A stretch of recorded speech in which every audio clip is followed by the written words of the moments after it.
welcome to Sound Trip. I'm Erika Tapalla, multimedia reporter for Enquirer.net, and with me is Mr. Chris Sullivan, also known as DJ Spinbad. So, how is it like? When did you arrive in the Philippines? I arrived last night at around 10 p.m. And how are you feeling so far? You're going to spend tonight, right, at Embassy? Going to spend tonight at Embassy. I feel great. Very excited. And so is Chris Sullivan. Okay. So can you tell us what's going to be in store for tonight? I'm going to play a little bit of everything, some hip-hop, some 80s classics, maybe some reggae, some rock. Just see what the people are feeling and vibe it out. And this is your first time in the Philippines, right? First time. Very so excited. Any expectations? Just excited.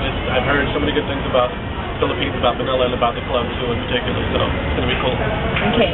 Can you tell us what program you use to spin? I heard that DJs now primarily use Serato. That's what I use, Serato Scratch Live. And how does that differ from using the old school, like vinyl?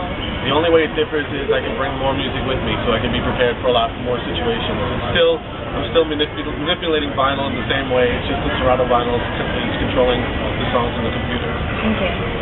What makes you different from other DJs, would you say? I try to incorporate a lot of mixing and scratching in my club sets as well. I don't know. I try to be pretty much an all-around DJ. I wouldn't call myself a turntablist or just a party rocker. I try to combine a little bit of everything.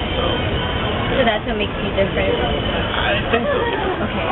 When you say scratch, does that mean like the different sounds that you produce while, you know, and would you think the people here would appreciate that? I think so. Definitely. It just brings a different element to it. A lot of DJs that are here in clubs just kind of play records back and forth and don't really do a lot with them. Mm-hmm. And so by scratching, would that be the art of DJing, would you say?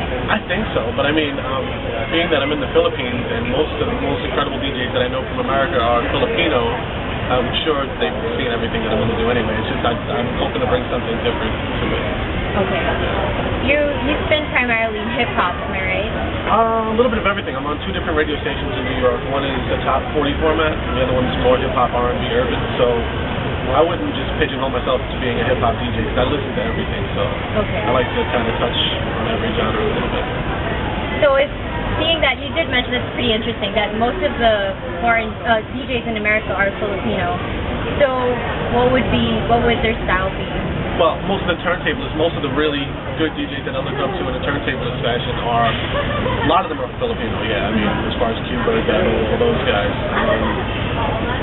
In New York, it's not really like that, but it's like a lot of the scratch DJs that I looked up to were actually Filipino, yeah. And you've also... Filipino-American. Okay, Filipino-American. Yeah. So you've produced a couple of albums?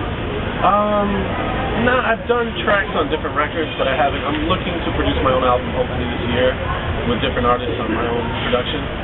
But so I've produced mixtapes, I've done like some Battle Weapons breaks and stuff like that. I co-produced a song with Will Smith and Jazzy Jeff, but I really want to get my own thing going this year with my own artists. This year with your own artist. And you already have an artist lineup? Well, being that I'm on the radio, I get to meet everybody, so I'm going to try to get cameos from different people. I have a couple of people that I'm working with now, but I don't really want to say because it's not finished yet, so I don't want to, say too much. What would be your most famous, let's say, the most famous mixtape that you've produced? Probably the 80s mixtape, Rock the Casbah, the first one that I did in 96, I think. It was all 80s pop music mixed together. Pop music. Yeah. Okay, thank you so much for your time. Thank you.